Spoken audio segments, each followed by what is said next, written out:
Hey my little honeydews, I'm Bee Juicy. I've been compiling a document full of ideas for YouTube videos for a while now, and I'm super excited to bring one of them to life for you today.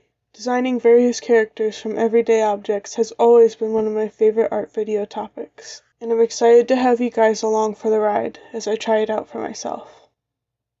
We're starting off right away with a time-lapse of my first brainstorming session. I've envisioned this group as a royal family called the Heartshades.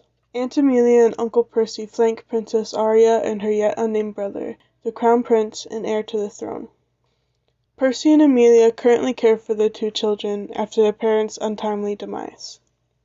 Percy is currently acting as the king since his nephew has a few months before he's old enough to ascend to the throne. Growing up, there was a lot of turbulence between Percy and Tobias, the late king. They often fought, as Tobias would someday become king while Percy felt as though he would be sidelined. As teenagers, however, Percy began to recognize some of the costs of being king. He saw his dad age quicker from stress. He saw his brother being arranged to marry a woman he'd never even met. He saw how angry some people could become at the royal family. He decided to take his life into his own hands when he met Amelia and fell in love, even though she wasn't a part of the nobility. He accepted that being king just wasn't a part of his destiny, and honestly was not part of the life he would want to live. He married Amelia, though his dad was pretty pissed about it, and went on to discover his own life with her. They visited Tobias and his family frequently, and knew the kids pretty well. When Tobias was killed, Percy was not only grieving for his brother, but also grappling with some difficult decisions. He recognized that the kingdom was in a fragile state after the loss of its ruler. He could wipe his hands of the situation, but he saw in that path the struggles his nephew would face. Despite having given up his pursuit of the throne a long time ago, he decided to take control of the crown in order to protect the prince. Percy loves his niece and nephew, but between suddenly inheriting them and the rest of the kingdom, he's not able to give them as much attention as he'd like to. Their needs are met by the same staff who have always cared for them, but especially for Aria, he wishes he could be more of a present parental figure. The prince would soon be an adult, but Aria needed a new permanent home, and he hoped to officially adopt her once things were more settled. Amelia is having a pretty hard time adjusting to everything. Instead of uprooting important staff and government proceedings, she and Percy have temporarily moved into the castle. She was certainly not impolite before, but there are suddenly a lot more rules and expectations surrounding her conduct. And most of all, she's struggling with having her niece and nephew around.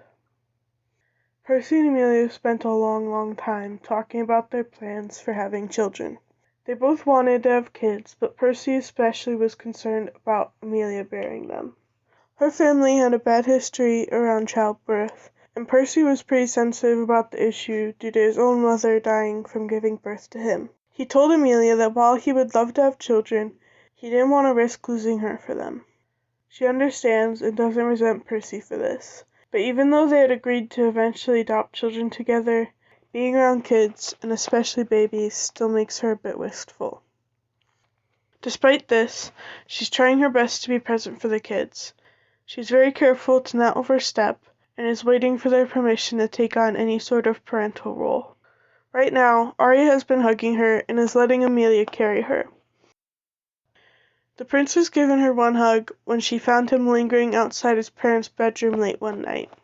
She was surprised by the hug, but let him cry into her shoulder and carefully held on to him until he got tired enough to go to sleep.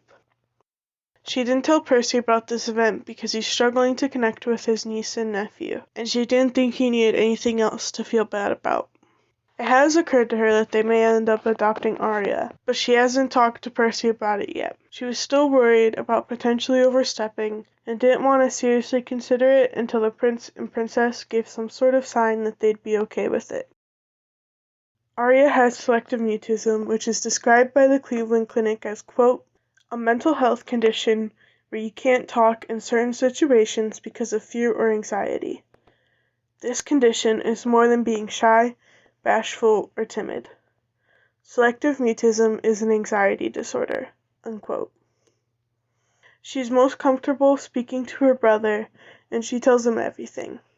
She also tells her teddy bear, Mr. Fingers, who she carries around with her whenever possible. Alright, trigger warning. If you don't want to hear about death of parents and murder, then mute the video or skip to the timestamp on screen now. On the night of the assassination, Aria had a nightmare. She went to find her parents for comfort and saw the assassin as they escaped, then found her parents. She ran right away to tell the prince. He went to check that she hadn't imagined the event and started to tell guards. When the question arose over what happened and how they were discovered, the prince told her a story as if it were his own. Aria didn't mind and was even glad that her brother did this for her. It was difficult for her to talk to a stranger about anything at all, and it would have been very stressful to try to tell people about this. She continued relaying information through the prince as the investigation went on. When Percy and Amelia first arrived at the castle, she was pretty uncomfortable with them. Everything about their presence reminded her that her parents were gone, but she soon found that they were both good, and Amelia especially was warm and loving towards her. She still doesn't speak to them yet, but is glad that they're there to take care of her. Even before his parents' assassination, the prince was overwhelmed by the idea of becoming king someday. While Tobias tried his best to not put too much pressure on him, he had been expected to start looking into noble women to court. And he had, though his efforts came to a screeching halt while he grieved his parents. Now the prince is outright terrified of being the king. There was someone after the royal family.